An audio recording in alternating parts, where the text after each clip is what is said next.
សេចក្តីស្រឡាញ់និងកំហុសมันអាចរាប់បញ្ចូលគ្នាបានទេมันមានន័យថាពេលដែលគ្រឿងបរិស័ទម្នាក់ធ្វើខុសហើយយើងបាត់បង់សេចក្តីស្រឡាញ់ទៅចំពោះគេទេសេចក្តីស្រឡាញ់នៅតែជាសេចក្តីស្រឡាញ់តែកំហុសនៅតែជាកំហុសយើងអាចជួយគេដោយសេចក្តីស្រឡាញ់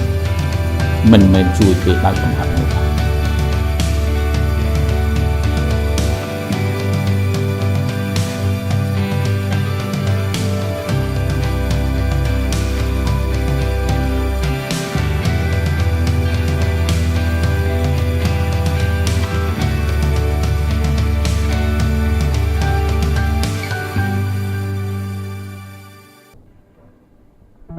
សម្រាប់អ្នកជឿទាំងអស់តែងតែគិតថាពួកគេកំពុងតែរស់ដោយសារជំនឿប៉ុន្តែប្រសិនណាជាយើងទាំងគ្នាសួរថាតើអ្នករស់ដោយជំនឿនឹងរបៀបណាតើជីវិតរបស់អ្នកនៅតែជារបស់អ្នកឬក៏ជារបស់ព្រះយេស៊ូវគ្រីស្ទវាអាចមានចម្លើយងាយស្រួលនៅក្នុងការនិយាយអំពីការរស់ដោយជំនឿគឺគ្រប់ពេលខ្ញុំរស់ដោយសារតែខ្ញុំជឿលើព្រះយេស៊ូវគ្រីស្ទខ្ញុំរស់គឺជារបស់ព្រះយេស៊ូវគ្រីស្ទហើយចម្លើយនោះពិតជាមិនខុសទេប៉ុន្តែបើយើងមើលពីជីវិតប្រចាំថ្ងៃជួនកាលយើងហាក់បីដូចជារស់ឃ្លាតចេញពីសេចក្តីជំនឿរបស់យើងពេលខ្លះក៏មានជំនឿល្អទៅពេលខ្លះក៏រស់ដូចជាឃ្លាតចេញពីសេចក្តីជំនឿរបស់យើងដោយសារតែសម្ពាធដែលនៅជុំវិញយើងបញ្ហាដែលនៅជុំវិញយើងទាញយើងឲ្យយើងរស់ឆ្ងាយចេញពីជំនឿបើយើងមើលនៅក្នុងសៀវភៅរ៉ូមជំពូកទី1ខទី17បានចែងថាដំណឹងល្អនេះសម្ដែងឲ្យដឹងថាព្រះជាម្ចាស់បានប្រោសប្រទានឲ្យមនុស្សបានសុចរិតដោយសារជំនឿនិងឲ្យគេកាន់តាមជំនឿដូចមានចែងទុកមកថាមនុស្សសុចរិតមានជីវិតរស់ដោយសារជំនឿព្រះអង្គប្រោសយើងឲ្យយើងសុចរិតគឺដើម្បីឲ្យយើងរស់តាមជំនឿរបស់យើងផ្ទាល់ទៅលើព្រះយេស៊ូវគ្រីស្ទសេចក្តីសុចរិតរបស់យើងគឺបានមកអំពីព្រះយេស៊ូវគ្រីស្ទដូច្នេះយើងត្រូវរស់ស្របតាមព្រះយេស៊ូវគ្រីស្ទដែលព្រះអង្គគឺជាព្រះដែលបានសង្គ្រោះយើងចេញពីការអាក្រក់ទាំងឡាយដែលមាននៅក្នុងជីវិតរបស់យើងនិងចេញពីបាបដែលមាននៅក្នុងជីវិតរបស់យើងផ្ទាល់យើងរស់នៅចង់រស់ដោយពឹងផ្អែកទៅលើព្រះជាម្ចាស់ចង់រស់ដោយមានព្រះជាម្ចាស់នៅក្នុងជីវិតប៉ុន្តែពេលខ្លះយើងក៏ភ្លេចថាយើងមានព្រះជាម្ចាស់នៅក្នុងជីវិតយើងដែរការរស់ដោយជំនឿគឺជាការរស់ដែលមានព្រះយេស៊ូវគ្រីស្ទនៅក្នុងជីវិតរបស់យើងផ្ទាល់គ្រប់ពេលវេលាគ្រប់ទីកន្លែងដែលយើងទៅយើងគួរតែរំលឹកខ្លួនឯងថាយើងមានព្រះយេស៊ូវគ្រីស្ទមួយអង្គដែលគង់នៅក្នុងជីវិតរបស់យើងបើយើងដឹងប្រកាសថាព្រះយេស៊ូវគ្រីស្ទគង់នៅក្នុងជីវិតរបស់យើងនៅពេលនោះហើយដែលយើងនឹងរស់ដោយសម្លឹងមើលពីអ្វីដែលព្រះអង្គបានធ្វើនិងពីជីវិតរបស់ព្រះអង្គពេលដែលព្រះអង្គគង់នៅលើផែនដីនោះអញ្ចឹងយើងនឹងរស់តាមរបៀបនោះឯងប៉ុន្តែប្រសិនថាជាយើងភ្លេចថាព្រះយេស៊ូវគ្រីស្ទគង់នៅក្នុងជីវិតរបស់យើងប្រហែលជាយើងរស់ទៅតាមចិត្តគំនិតរបស់យើងផ្ទាល់ឬទៅតាមនិស្ស័យបាបដែលមាននៅក្នុងជីវិតរបស់យើងចឹងមនុស្សម្នាក់ដែលចង់រស់ដោយជំនឿគេត្រូវរស់ដោយរំលឹកខ្លួនឯងថាខ្ញុំមានព្រះយេស៊ូវគ្រីស្ទគង់នៅក្នុងជីវិតរបស់ខ្ញុំគ្រប់ទីកន្លែងគ្រប់ពេលវេលាព្រះអង្គតែងតែនៅជាមួយខ្ញុំជារៀងរហូតអនុញ្ញាតឲ្យព្រះអង្គជាអ្នកដែលគ្រប់គ្រងនៅលើជីវិតរបស់យើងរស់ក្រោមការគ្រប់គ្រងរបស់ព្រះជាម្ចាស់វាចាំបាច់ណាស់ដែលយើងត្រូវការព្រះអង្គជាអ្នកដែលគ្រប់គ្រងយើងពីព្រោះនិស្ស័យបាបតែងតែទាក់ទាញយើងឲ្យយើងចាក់ចេញពីព្រះអង្គតែងតែទាក់ទាញយើងឲ្យយើងធ្លាក់ទៅក្នុងអំពើបាបតែងតែទាក់ទាញយើងឲ្យយើងបែរចេញពីមាគ៌ាដ៏ល្អរបស់ព្រះជាម្ចាស់ដូច្នេះយើងត្រូវការមនុស្សម្នាក់ឬត្រូវការព្រះមួយអង្គដើម្បីគ្រប់គ្រងនៅលើជំហានជារៀងរាល់ថ្ងៃដែលយើងដើរនៅក្នុងជីវិតនេះព្រះយេស៊ូវគ្រីស្ទគឺជាព្រះដែលអាចគ្រប់គ្រងនៅលើជីវិតរបស់យើងបានបើយើងអនុញ្ញាតឲ្យព្រះអង្គគ្រប់គ្រងនៅលើយើង នោះជីវិតរបស់យើងនឹងធ្វើដំណើរទៅនៅក្នុងសេចក្តីសុចរិតឬនៅក្នុងភាពបរិសុទ្ធដែលព្រះអង្គបានរៀបចំសម្រាប់យើងផ្ទាល់ការដែលមានព្រះអង្គគ្រប់គ្រងគឺជាការចាំបាច់ណាស់នៅក្នុងជីវិតគ្រិស្តបរិស័ទគឺជាការចាំបាច់ណាស់ដែលយើងត្រូវនៅក្រោមការគ្រប់គ្រងរបស់ព្រះអង្គពីព្រោះដើម្បីឲ្យព្រះអង្គជួយយើងគ្រប់កិច្ចការទាំងអស់ដែលយើងមិនអាចធ្វើបានគ្រប់ភាពទន់ខ្សោយដែលយើងនឹងធ្លាក់ចូលទៅក្នុងការអាក្រក់សូមឲ្យព្រះអង្គជាអ្នកដែលជួយយើងជាអ្នកដែលដាស់តឿនយើងជាអ្នកដែលស្ដីប្រដៅយើងដើម្បីឲ្យយើងរស់នៅក្នុងជីវិតមួយដែលបរិសុទ្ធនិងគប្បហត្ថីព្រះជាម្ចាស់គ្រប់ពេលយើងគួរតែដឹងគុណអំពីព្រះជាម្ចាស់ការដឹងគុណការពារចិត្តរបស់យើងដើម្បីកុំឲ្យចិត្តរបស់យើងភ្លើតភ្លើនដើម្បីកុំឲ្យចិត្តរបស់យើងចាប់ផ្ដើមងាកចេញពីមាគាដ៏ពិតប្រាកដរបស់ព្រះអង្គយើងត្រូវដឹងគុណព្រះអង្គដែលព្រះអង្គបានលះបង់បញ្ជូនលះបង់អ្វីៗទាំងអស់ដើម្បីឲ្យយើងទទួលបានភាពសុចរិតនៅក្នុងជីវិតដើម្បីឲ្យយើងអាចមានទំនាក់ទំនងជាមួយព្រះជាម្ចាស់ឡើងវិញដូច្នេះយើងគួរតែចេះដឹងគុណព្រះអង្គពេលណាដែលយើងដឹងគុណព្រះយើងនឹងមិនធ្វើអ្វីមួយរំលងអំពីព្រះបន្ទូលរបស់ព្រះអង្គនោះទេដោយសារតែយើងដឹងប្រកាសថាព្រះអង្គគឺជាព្រះដែលមានគុណនៅលើជីវិតរបស់យើងផ្ទាល់បើយើងមើលនៅក្នុងសភៅកាឡាទីជំពូកទី2ខទី20បានចែងថាដូច្នេះមិនមែនខ្ញុំទៀតទេដែលរស់នៅគឺព្រះគ្រីស្ទទេតាដែលមានបជនរស់នៅក្នុងរូបកាយខ្ញុំរីឯជីវិតដែលខ្ញុំរស់ជាមនុស្សនាបច្ចុប្បន្នកាលនេះខ្ញុំរស់ដោយមានជំនឿលើព្រះបុត្រារបស់ព្រះជាម្ចាស់ដែលបានស្រឡាញ់ខ្ញុំនិងបានបូជាព្រះជន្មសម្រាប់ខ្ញុំជីវិតរបស់យើងគឺសម្រាប់ព្រះយេស៊ូវគ្រីស្ទពីព្រោះព្រះអង្គបានលួសយើងរួចហើយព្រះអង្គបានបង់ថ្លៃសម្រាប់យើងរួចហើយអញ្ចឹងជីវិតរបស់យើងគឺសម្រាប់ព្រះអង្គផ្ទាល់រស់ស្របតាមសេចក្តីជំនឿដែលយើងមាននៅលើទ្រង់ផ្ទាល់យើងជឿលើព្រះយេស៊ូវគ្រីស្ទយើងគួរតែរស់តាមរបៀបរបស់ទ្រង់មិនគួរណារស់តាមរបៀបរបស់យើងទៀតនោះទេមានន័យថាយើងគួរតែជ្រើសរើសយកទ្រង់ធំជាងអ្វីដែលជាចិត្តគំនិតរបស់យើងផ្ទាល់ធំជាងអ្វីដែលជាកិច្ចការរបស់យើងផ្ទាល់បើយើងដឹងប្រកាសថានោះមិនគប្បហត្ថីរបស់ព្រះឬក៏មិនជួយលើកដំកើងសេរីរុងរឿងរបស់ព្រះអង្គយើងមិនគួរធ្វើកិច្ចការនោះទេប្រយ័ត្នប្រយែងអំពីជីវិតរបស់យើង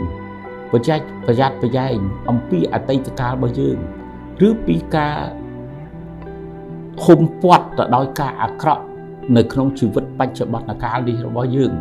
កុំឲ្យវាបានអូសទាញយើងឬរំខានយើងចេញពីសេចក្តីជំនឿដែលមានលើព្រះយេស៊ូវគ្រីស្ទយើងគួររស់តាមរបៀបព្រះយេស៊ូវគ្រីស្ទលោកអ្នកអាចទៅមើលសភៅម៉ាថាយសភៅម៉ាកុសសភៅលូកាសភៅយ៉ូហាន់ពីដំណើរជីវិតរបស់ព្រះយេស៊ូវគ្រីស្ទតើព្រះអង្គមានជីវិតរស់បែបណាព្រះអង្គបានទុកគំរូឲ្យយើងដើម្បីឲ្យយើងរស់តាមរបៀបនោះឯង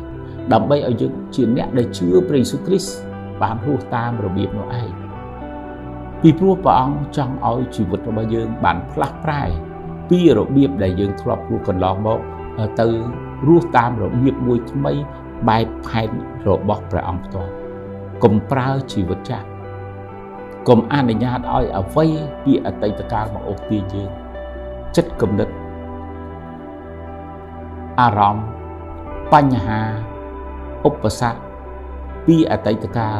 និងបច្ចុប្បន្នកាលកុំអនុញ្ញាតឲ្យវាបានអូសទាញយើងចេញពីផ្លូវឬចេញពីមាគ៌ារបស់ព្រះជាម្ចាស់យ៉ូហាន់ខ្សែទី1ចំពុក2ខទី6បានចែងថាអ្នកណាអះអាងខ្លួនថាស្ថិតនៅក្នុងព្រះគ្រីស្ទអ្នកនោះត្រូវតែរស់តាមរបៀបដូចព្រះអង្គធ្លាប់រស់ដែរយ៉ូហាន់បានបញ្ជាក់ប្រាប់យើងថាបើយើងអះអាងថាយើងរស់ យើងស្ថិតនៅក្នុងព្រះគ្រីស្ទក្នុងព្រះអង្គផ្ទាល់យើងគួរតែរស់តាមរបៀបនោះឯងខ្ញុំជឿថាគ្រឹះបរិស័ទម្នាក់តែងប្រកាសខ្លួនថាខ្ញុំស្ថិតនៅក្នុងព្រះគ្រីស្ទខ្ញុំជារបស់ព្រះគ្រីស្ទប៉ុន្តែមួយទៀតដែលយើងត្រូវធ្វើគឺរស់តាមរបៀបព្រះគ្រីស្ទនោះគឺជាផ្លូវដែលយើងត្រូវដើរនៅពេលដែលយើងស្ថិតនៅក្នុងព្រះគ្រីស្ទឬក៏ពេលដែលយើងរស់នៅក្នុងព្រះគ្រីស្ទការចាប់ផ្ដើមនៃសេចក្តីជំនឿរបស់យើងនោះគឺជាការមួយដែលពិសេសបំផុតប៉ុន្តែអ្វីដែលពិសេសជាងនេះទៅទៀតគឺការដែលរក្សាសេចក្តីជំនឿរបស់យើងរហូតដល់ទីបញ្ចប់ហើយការនោះគឺជាការដែលពិសេសជាងនឹងទៅទៀតពីព្រោះការរក្សាសេចក្តីជំនឿវាត្រូវឆ្លងកាត់នៅបញ្ហាជាច្រើនដែលនៅក្នុងជីវិតឆ្លងកាត់នៅឧបសគ្គជាច្រើនដែលមាននៅក្នុងជីវិតជួនកាលយើងអាចคล้ายទៅជាមនុស្សដែលសម្របសម្រួលនឹងស្ថានភាពដ៏អាក្រក់នៅលើโลกនេះឯងដោយគិតថាខ្ញុំជាអ្នកដែលជឿព្រះយេស៊ូវគ្រីស្ទប៉ុន្តែខ្ញុំរស់តាមរបៀបលោកីឬសម្របសម្រួលតាមរបៀបលោកីនេះឯងដូច្នេះត្រូវរស់ដោយមានព្រះគ្រីស្ទនៅក្នុងខ្លួនជានិច្ចដើម្បីឲ្យព្រះអង្គជួយការពារយើងទាំងគ្នាដើម្បីឲ្យព្រះអង្គបានដឹកនាំយើងទាំងគ្នាគ្រប់ទីកន្លែងដែលយើងទៅគ្រប់ពេលវេលាដែលយើងរស់នៅយើងត្រូវរំលឹកខ្លួនឯងយ៉ាងច្បាស់ថាខ្ញុំមានព្រះគ្រីស្ទនៅក្នុងជីវិតដូច្នេះខ្ញុំមិនគួរណារស់ដោយលាក់កំបាំងនៅក្នុងជីវិតរបស់ខ្ញុំទេបើខ្ញុំដឹងថាមានមនុស្សម្នាក់អង្គុយមើលខ្ញុំប្រហែលជាខ្ញុំនឹងមិនធ្វើអ្វីដែលអាក្រក់នោះទេប៉ុន្តែនៅទីស្ងាត់កំបាំងវាអាចធ្លាក់ចូលទៅក្នុងការអាក្រក់នៅក្នុងជីវិតរបស់យើងឥឡូវនេះយើងដែលជាអ្នកជឿព្រះយេស៊ូវគ្រីស្ទយើងមានព្រះអង្គមួយអង្គគឺព្រះយេស៊ូវគ្រីស្ទកំពុងតែអង្គុយចាំមើលយើងរាល់ពេលវិនាទីព្រះអង្គនៅសម្លឹងមើលយើងព្រះអង្គនៅធ្វើជាសាក្សីនៅចំពោះមុខយើងហើយគ្រប់កន្លែងដែលយើងទៅគ្រប់ពេលវេលាដែលយើងរស់នៅព្រះអង្គនៅគង់ជាមួយយើងផ្ទាល់តើយើងនឹងឆ្លៀតធ្វើការអាក្រក់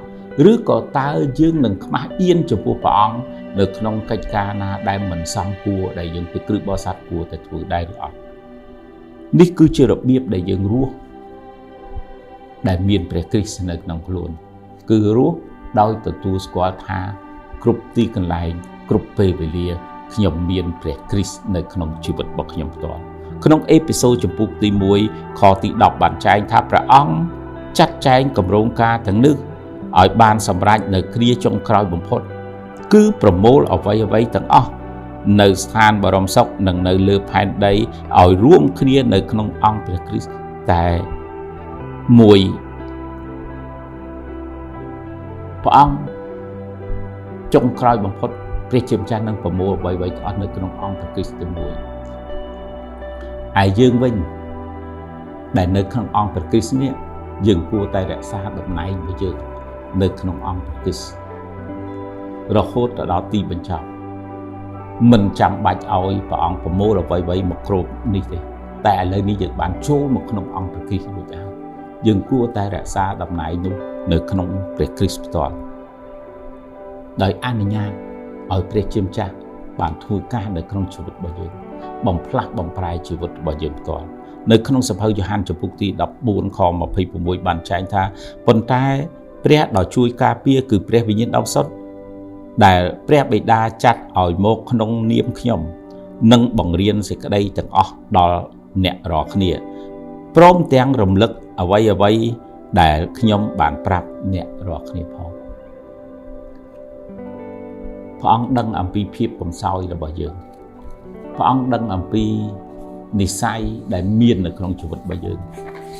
ព្រះអង្គដឹងអំពីភាពទន់ខ្សោយ đại dương từng ở kia tay tay lẽ chọc nơi trong chuột chẳng hai ban chia phong bánh chu pre bình nhiên đó sọt mùi ai mà cùng nơi trong dương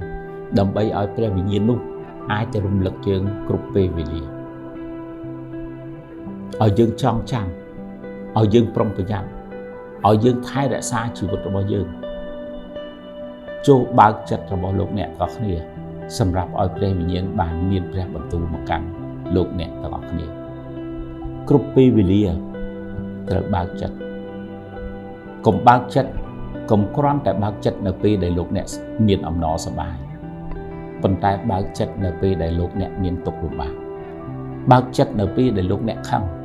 hãy bao chặt là pe đại lục nẹt ở sờ bài thòng đại đồng bây ở pre miền ban miền pre bẩn tu một căn lục nẹt ở khía chui lục nẹt ở khía cùng oi lục nẹt từ ở khíaประพฤติ អាក្រក់ នៅពេលដែលចិត្តរបស់លោកអ្នកកំពុងតែខឹងឬកំពុងតែមួម៉ៅនោះឡើយដូច្នេះបើកចិត្តឲ្យព្រះវិញ្ញាណដ៏វិសុទ្ធចាប់ផ្ដើមធ្វើការក្នុងជីវិតរបស់អ្នកឲ្យអត្ថិភាពខ្ពស់ទៅព្រះយេស៊ូវនៅក្នុងជីវិតរបស់អ្នកការដែលមានព្រះយេស៊ូវគ្រីស្ទរស់នៅក្នុងជីវិតឬការរស់នៅក្នុងព្រះយេស៊ូវគ្រីស្ទគឺជាការដែលឲ្យអត្ថិភាពទៅព្រះអង្គខ្ពស់បំផុតនៅក្នុងជីវិតគ្រប់ពេលវេលាទាំងអស់ដែលយើងធ្វើដំណើរគ្រប់កិច្ចការដែលយើងធ្វើតើយើងបានឲ្យអត្ថិភាពដ៏ខ្ពស់បំផុតទៅព្រះយេស៊ូវគ្រីស្ទដែរអត់អ្វីដែលយើងចង់បំពេញនោះគឺមិនមែនបំពេញតាមបំណងលោកីនោះទេតែយើងចង់បំពេញតាមបំណងបាតីរបស់ព្រះយេស៊ូវគ្រីស្ទយើងចង់ខិតទៅជិតព្រះអង្គយើងចង់អោបព្រះអង្គយើងចង់នៅជាមួយព្រះអង្គនោះគឺជាអត្ថិភាពដ៏ធំបំផុតនៅក្នុងជីវិតរបស់យើងបើយើងមើលនៅក្នុងសភៅម៉ាកុសចំពុកទី2យើងឃើញអំពីរឿងមួយនិយាយអំពី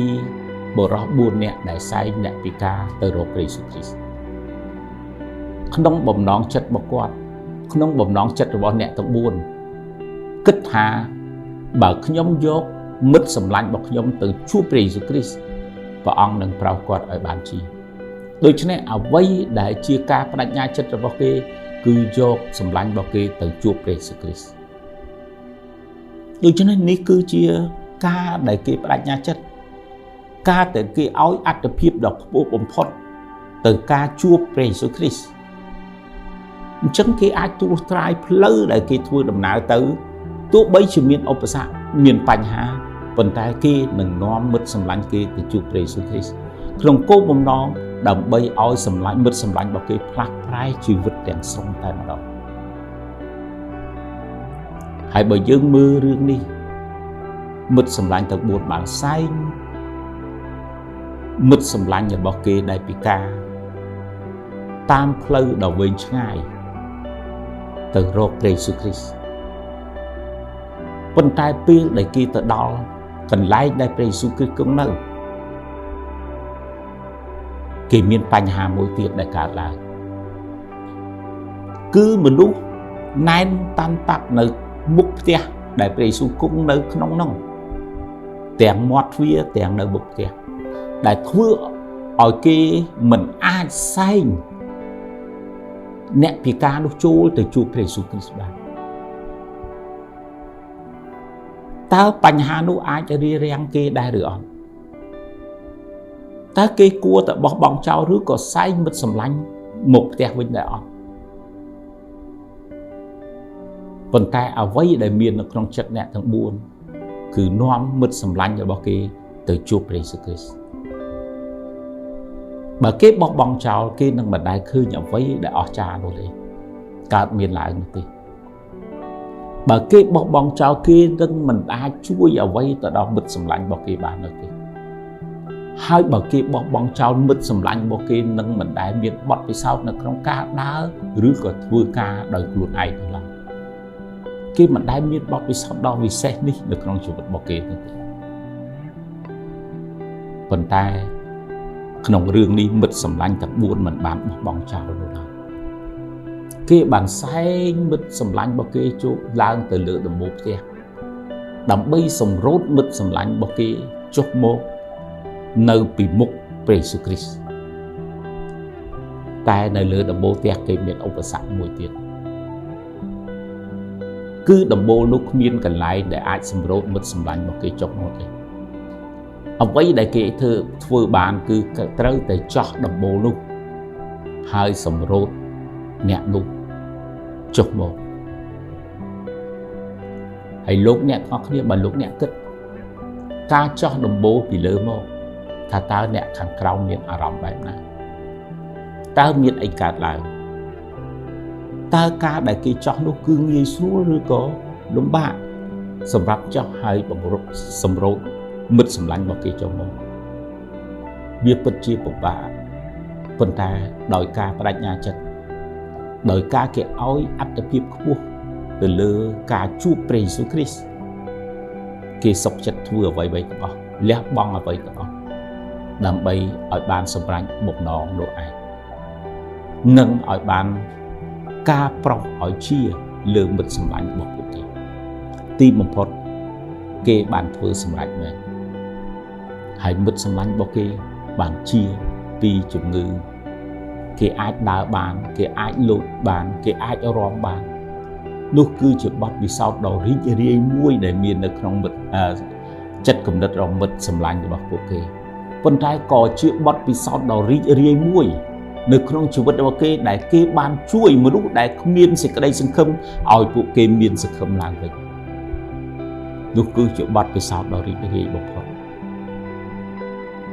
បើយើងអាចជួយមនុស្សម្នាក់ឲ្យបែរមករកព្រះយេស៊ូវគ្រីស្ទដែលជីវិតរបស់គេគ្មានសេចក្តីសង្ឃឹមនៅលើโลกនេះ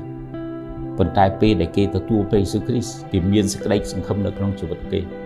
នោះគឺជាបទពិសោធន៍ដ៏រីករាយបំផុតដែលយើងមានពីព្រោះយើងបានជួយសង្គ្រោះជីវិតមនុស្សឲ្យគេរួចផុតអំពីការកាត់ទោសអំពីបឹងភ្លើងអកលជានិច្ចនោះគឺជាបទពិសោធន៍ដ៏អស្ចារ្យនៅក្នុងជីវិតក្នុងគម្ពីរបានចែងយ៉ាងច្បាស់ថាពេលដែលមនុស្សម្នាក់កែប្រែចិត្តគំនិតឋានសួគ៌ក៏អបអរដែរពីព្រោះនៅក្នុងប្រាតីរបស់ព្រះជាម្ចាស់ព្រះអង្គក៏ចង់ឃើញមនុស្សបានបំផ្លាស់បំប្រែហើយទទួលព្រះអង្គដែរព្រះអង្គក៏ចង់ឃើញមនុស្សបានរួចផុតពីការកាត់ទោសអកលជានិច្ចណាព្រះអង្គមិនចង់ឃើញនរណាម្នាក់ត្រូវទទួលការកាត់ទោសហើយរងទុក្ខវេទនាអកលជានិច្ចនោះទេចំណុចទី2ការរស់ដោយក្រោមការគ្រប់គ្រងរបស់ព្រះជាម្ចាស់វាស្ដាប់ទៅវាពិបាកយើងចង់រស់ដោយមានសេរីភាពយើងចង់រស់ដោយមានសិទ្ធិខ្លួនឯងជាអ្នកដែលសម្រេចប៉ុន្តែលោកអ្នកទាំងអស់គ្នាបើលោកអ្នកសម្លឹងមើលអំពីការបង្កើតរបស់ព្រះជាម្ចាស់នៅក្នុងព្រះគម្ពីរលោកុបាទព្រះអង្គបានបង្កើតមនុស្សមកឲ្យពឹងផ្អែកលើតែខ្លួនឯងនោះទេប៉ុន្តែព្រះអង្គបានបង្កើតមនុស្សមកឲ្យគេបានពឹងផ្អែកទៅលើព្រះអង្គផ្ទាល់ព្រះអង្គចង់ឲ្យពួកគេពឹងផ្អែកទៅលើព្រះអង្គដើម្បីឲ្យព្រះអង្គអាចជួយជីវិតរបស់ពួកគេនោះគឺជាបំណងផាតីរបស់ព្រះជាម្ចាស់ព្រះអង្គនៅតែស្រឡាញ់យើងព្រះអង្គនៅតែរាប់យើងប្រៀបបាននឹងកូនបង្កើតរបស់ព្រះអង្គយើងដឹងហើយថាក្នុងនាមជាឪពុកម្ដាយទោះបីជាកូននោះមានវ័យចំណាស់យ៉ាងណាក៏ដោយក៏ឪពុកម្ដាយនៅតែចង់មើលថែរក្សាកូនដោយសារតែសេចក្តីស្រឡាញ់ដ៏លើសលប់ដែលឪពុកម្ដាយមានចំពោះកូននោះឯងពេលមួយខ្ញុំមើលអំពីការផាកពិន័យការបើកលើសល្បឿននៅក្នុងប្រទេសអាមេរិកហើយមានបរិសចំណាស់ម្នាក់អាយុ90ឆ្នាំជាងត្រូវបានប៉ូលីសផាកដោយសារតែគាត់បើកលើសល្បឿនហើយគេមានវីដេអូសម្រាប់បញ្ចាំងអំពីល្បឿនឡានដែលគាត់បើកមកហើយពេលដែលបរិសនោះឡើងទៅអាយុ90ឆ្នាំជាងតុលាការដែលអង្គុយឲ្យកាត់ក្តីនោះគេភ្ញាក់ផ្អើលយ៉ាងខ្លាំងហេតុអីក៏បរិស90ឆ្នាំជាងបើករថយន្តលើសល្បឿនតុលាការសួរទៅបរិសនោះ បរោះនោះឆ្លើយថាខ្ញុំពិតជាខុសប៉ុន្តែដោយមូលហេតុដែលខ្ញុំបើកលើសល្បឿនដោយសារតែខ្ញុំត្រូវនាំកូនរបស់ខ្ញុំដែលមានអាយុ70ឆ្នាំជាងទៅមន្ទីរពេទ្យចឹងហើយបានជាខ្ញុំបើកលឿនតុលាការបានអនុម័តថាមិនផាកពិន័យគាត់ខ្ញុំដឹងប្រកាសថាគាត់គិតអំពីចិត្តរបស់ឪពុកដែលមានចិត្តចំពោះកូនដូច្នេះទោះបីជាឪពុកអាយុ90ឆ្នាំជាងកូនអាយុ70ឆ្នាំជាងមិនមែនជាក្មេងទេប៉ុន្តែចិត្តរបស់ឪពុកនៅតែចង់មើលថែរក្សាកូននៅតែខ្វល់ខ្វាយអំពីកូនផ្ទាល់ឯព្រះជាម្ចាស់ក៏ដូច្នោះដែរព្រះអង្គចង់មើលថែរក្សាយើងផ្ទាល់ការដែលរស់នៅក្រោមការគ្រប់គ្រងរបស់ព្រះជាម្ចាស់គឺជាការដែលរស់នៅក្រោមព្រះគុណវាដូចជាឪពុកមើលថែរក្សាកូនដែរយើងពេលដែលយើងនិយាយអំពីការគ្រប់គ្រងយើងប្រហែលជាយើងគិតអំពីរបៀបដែលគ្រប់គ្រងនៅលើលោកនេះឯងប៉ុន្តែរបៀបគ្រប់គ្រងរបស់ព្រះជាម្ចាស់គឺគ្រប់គ្រងដោយព្រះគុណនៅលើជីវិតរបស់យើងផ្ទាល់ដូច្នេះការរស់ក្រោមការគ្រប់គ្រងរបស់ព្រះជាម្ចាស់គឺជាការរស់នៅក្រោមព្រះគុណរបស់ព្រះអង្គផ្ទាល់យើងអាចជ្រើសរើសថាយើងរស់នៅក្រោមបាបឬក៏យើងរស់នៅក្រោមព្រះគុណរបស់ព្រះនៅក្នុងសភៅរ៉ូមចំពុកទី6ខទី14បានចែងថាបាបនឹងលែងត្រួតតាលើបងប្អូនទៀតហើយព្រោះបងប្អូនមិនស្ថិតនៅក្រោមអំណាចរបស់ក្រឹតវិន័យទេគឺស្ថិតនៅក្រោមព្រះគុណវិញដូច្នេះការរស់ក្រោមការគ្រប់គ្រងរបស់ព្រះមិនមែនជាការដែលរស់នៅក្រោមការត្រួតតារបស់ព្រះអង្គការគៀបសង្កត់របស់ព្រះប៉ុន្តែរស់ក្រោមព្រះគុណពីព្រោះតែព្រះពោពេញទៅដោយព្រះគុណសម្រាប់យើងទាំងអស់គ្នាយើងត្រូវដឹងថាយើងជាកម្មសិទ្ធិរបស់ព្រះអង្គអនុញ្ញាតឲ្យព្រះអង្គគឺជាម្ចាស់នៅលើជីវិតរបស់យើងដើម្បីឲ្យព្រះអង្គអាចថែរក្សាយើងទាំងស្រុងមើលយើងទាំងស្រុងកុំឲ្យយើងឃ្លាតចេញហើយធ្លាក់ទៅការអាក្រក់យើងដឹងហើយថាលក្ខណៈធម្មជាតិរបស់ព្រះជាម្ចាស់ព្រះអង្គពោពេញទៅដោយភាពសុចរិតព្រះអង្គពោពេញទៅដោយភាពបរិសុទ្ធព្រះអង្គពោពេញទៅដោយសេចក្តីស្រឡាញ់ដូច្នេះបើយើងជារបស់ព្រះអង្គថាតើវានឹងមានអ្វីដែលអាក្រក់កើតនៅក្នុងជីវិតរបស់យើងបើកពីបានចែងយ៉ាងច្បាស់ថានៅក្នុងព្រះជាម្ចាស់គ្មានសេចក្តីទុច្ចរិតណាមួយនោះឡើយក្នុងព្រះហឫទ័យរបស់ព្រះអង្គគ្មានគំនុំគ្មានការចងអាឃាតគ្មានការគៀបសង្កត់គ្មានការមាក់ងាយគ្មានការអាក្រក់ទាំងអស់ដែលនៅក្នុងព្រះអង្គអញ្ចឹងបើអ្នកទាំងអស់គ្នានៅក្រោមព្រះជាម្ចាស់ឬក៏ជារបស់ព្រះអ្នកទាំងអស់គ្នានឹងដឹងប្រកាសថាព្រះអង្គនឹងមើលថែរក្សាយើងយ៉ាងអស់ពីចិត្តព្រះអង្គនឹងជួយយើងយ៉ាងអស់ពីចិត្តហើយព្រះអង្គនឹងលើកយើងឡើងយ៉ាងខ្ពស់បំផុតនៅពេលណាដែលយើងចុះចូលនៅក្រោមសិទ្ធិអំណាចរបស់ព្រះអង្គផ្ទាល់ចំណុចទី3គឺការរស់ដោយដឹងគុណតើជីវិតរបស់យើងរស់របៀបណាព្រះអង្គបានបង្កើតមាត់របស់យើងបង្កើតដៃរបស់យើងបង្កើតជើងបង្កើតអ្វីៗទាំងអស់ដើម្បីជាប្រយោជន៍សម្រាប់យើងហើយក៏ជាអ្វីមួយដែលយើងអាចសរសើរដំកើងទៅដល់ព្រះអង្គយើងអាចថ្វាយបង្គំព្រះអង្គយើងអាចលើកដៃដើម្បីសរសើរដំកើងយើងអាចលើកដៃដើម្បីថ្វាយបង្គំហាមាត់ដើម្បីច្រៀងសរសើរដំកើងព្រះអង្គចង់ឲ្យយើងរស់ដោយដឹងគុណព្រះអង្គគឺរស់ដោយការថ្វាយបង្គំដោយការសរសើរដំកើងទៅដល់ព្រះអង្គនៅក្នុងជីវិតរបស់យើងផ្ទាល់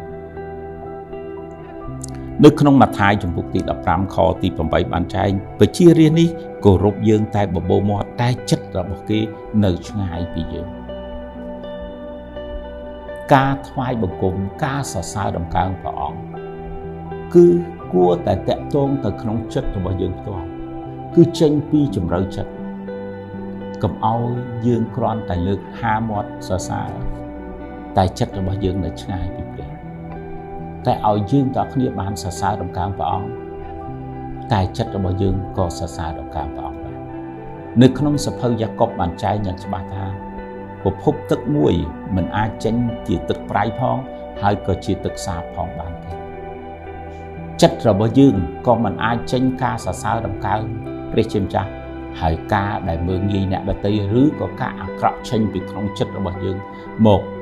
នោះដែរគួរតែមានសេចក្តីល្អដែលមាននៅក្នុងចិត្តរបស់យើងដើម្បីសរសើរដំណើរព្រះជាម្ចាស់មិនគួរណាមានល្បិចកិច្ចកលនៅក្នុងចិត្តរបស់យើង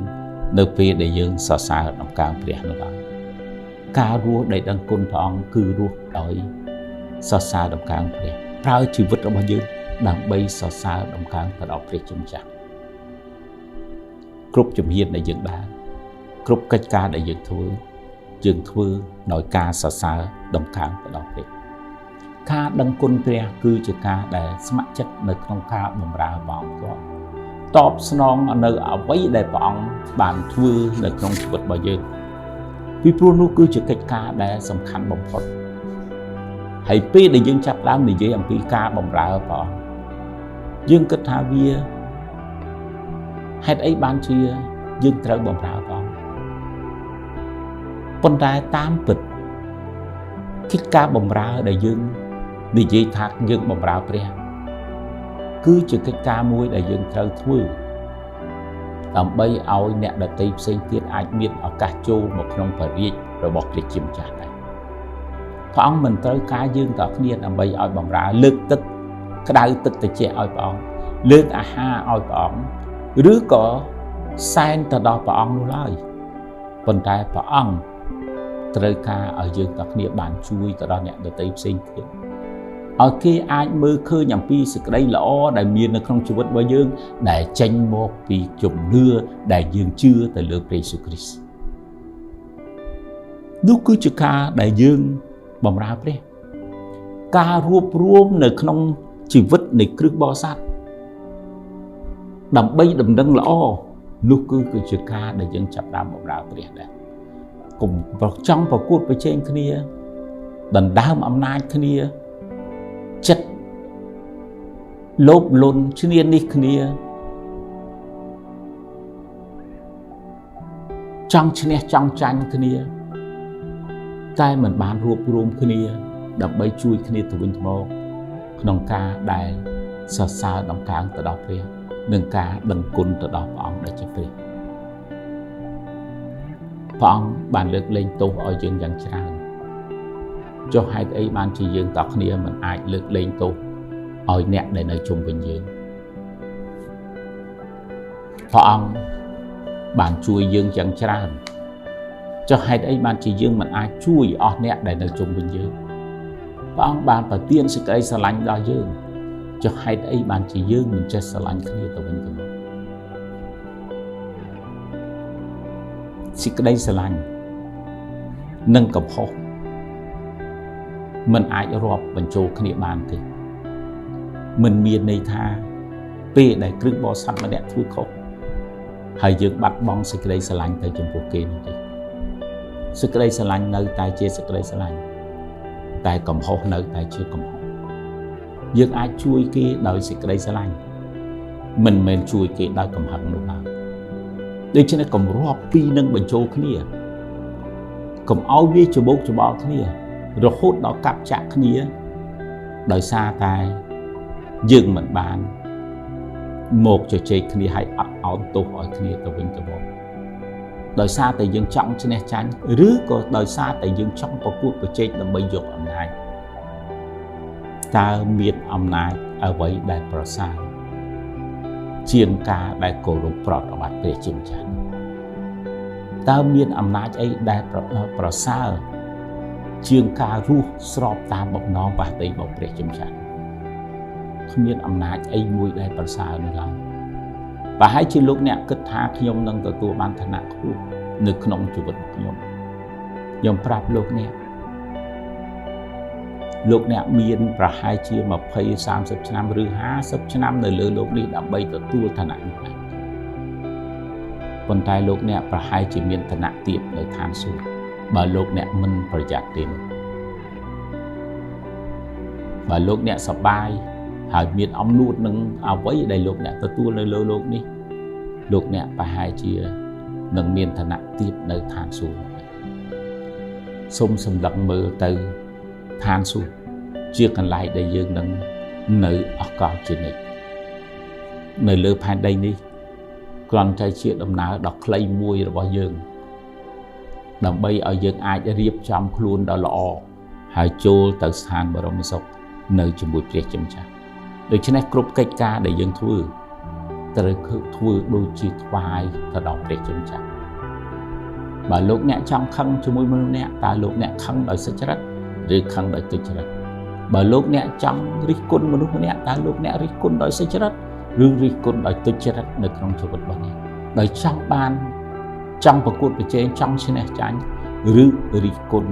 ដោយការដែលចង់ឲ្យពួកគេចាប់ដើមចម្រើនឡើងហើយល្អ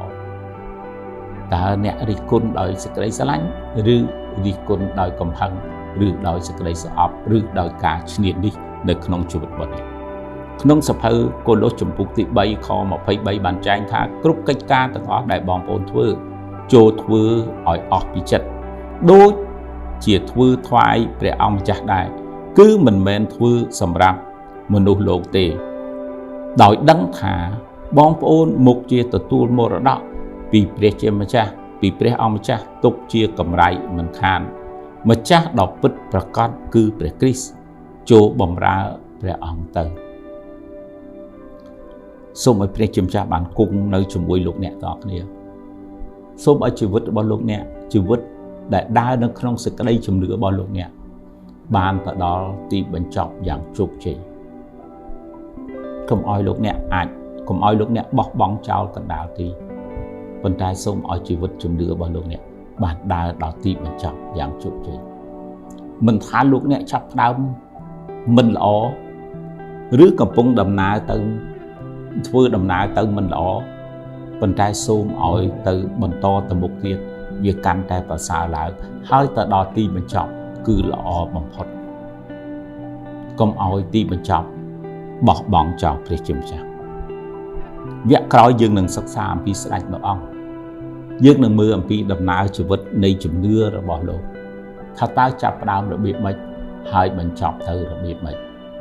សូមព្រះជាម្ចាស់ប្រទានពរដល់លោកអ្នកទាំងអស់គ្នាជួបគ្នានៅសប្តាហ៍ក្រោយ